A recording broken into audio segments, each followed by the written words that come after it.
अस्सलाम वालेकुम वरहमतुल्लाह। Salim plastic decompose होने का नाम नहीं ले रहा है क्योंकि प्लास्टिक हज़ारों साल कचरा फैलाता है और इसीलिए हम लोगों को स्वच्छ भारत अभियान चालू रखना होगा और इन जैसों पे झाड़ू मारते रहना होगा। अभी नया एक न्यूज़ नेशन पे बैठ के उसने बहुत सारी बकवास की, जिसमें से एक बकवास ये भी है कि हिंदू पॉटी के जैसा होता है, हिंदू पखाना है। हिंदू को नजासत बताया गया है। नजासत के मायने होता है पखाना, पोटी।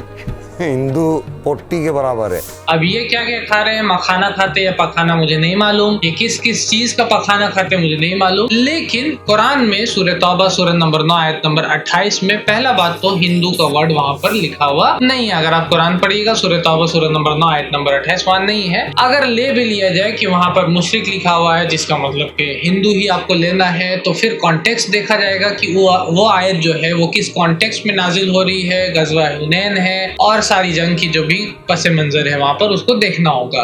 दूसरा, हमको ये भी देखना होगा कि तफसीर लिखने वाले क्या लिखते हैं। ऐसे तो बहुत डीप नॉलेज है, गहरा उनका नॉलेज है। वो कहते हैं सलीम प्लास्टिक, ऐसे तो शराब के नशा में मुझे लगता है उसका आवाज जो है शराब के ही नशा में है, लेकिन कितना डीप नॉलेज है हमें पता है। वजू में कितने रिकात वो बना रहे हैं वो भी हमें पता है। तफसीर सादी ये मेरे हाथ में है, इसको आप खोलिएगा सूरह तौबा सूरह नंबर 9 आयत नंबर 28, तो उसमें लिखा हुआ है कि फिजिकल इम्प्योरिटी की बात नहीं हो रही है यहाँ पे। बात फिजिकल यानी कि जिस्मानी नापाकी की बात नहीं हो रही है, यहाँ पर शिर्क की बात हो रही है, जो कि स्पिरिचुअल इम्प्योरिटी की बात हो रही है। ये तफसीर सादी जो तफसीर करते हैं वो कह रहे हैं। तो इसका मतलब कि अगर आप इस आयत को लेकर के पॉटी को जोड़ते हैं या पखाना को जोड़ते हैं तो ये सरासर गलत होगा, क्योंकि यहाँ पर फिजिकल इम्प्योरिटी यानी जिस्मानी निजासत की बात नहीं हो रही है।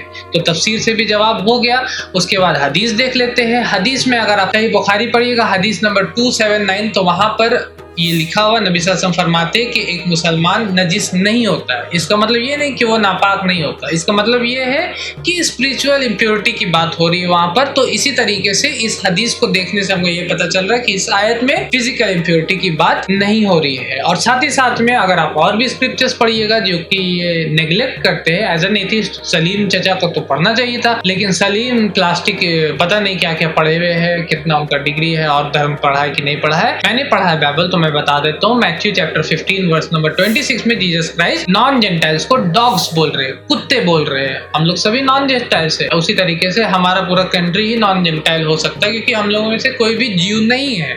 तो हम सभी क्या है, कुत्ते हैं। मैथ्यू चैप्टर 15 वर्स 26 के हिसाब से, एडम जोकर के हिसाब से, जिसको एक्स मुस्लिम्स के सपोर्टर्स, एक्स मुस्लिम्स के दलाल भर भर के चंदे देते, उसके भी हिसाब से आप लोग क्या है, डॉग्स है। और उसी तरीके से Bhagavad Gita chapter number 3 verse number 12 पढ़िएगा तो उसमें भोग जो नहीं लगाता है, मतलब कि ईश्वर को, उसी तरीके से भगवान को जो भोग नहीं लगाता है और फिर उसके उस चीज को यूज करता है, खाने का चीज है, जो भी चीज है, पहनने का चीज, तो वो चोर होता है। तो इस हिसाब से जो भी ऐसा नहीं कर रहा है, मतलब कि मैं नहीं कर रहा हूँ, बहुत सारे मुसलमान नहीं कर रहे, क्रिश्चियंस नहीं कर रहे, सिख नहीं कर रहे, तो वो सारे के सारे क्या है, चोर है, according to Bhagavad Gita chapter 3 verse number 12। तो क्या इन वर्सेस को भी हम लोग को देखना होगा, क्या इन लाइंस पे भी बात करनी होगी जब हम लोग सूरह तौबा की आयत नंबर 28 पे सिर्फ बात करते रहेंगे।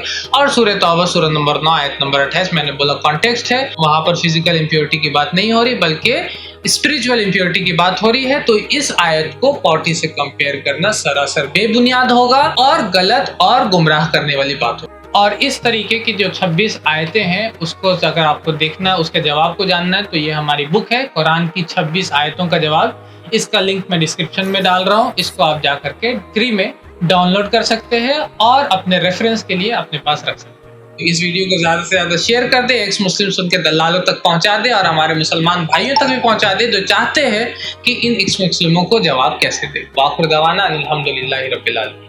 हमारे चैनल IRPC इंडिया को सब्सक्राइब करें और बेल बटन पे क्लिक करें ताकि हमारा सारा वीडियो आप तक ज़रूर पहुंचे।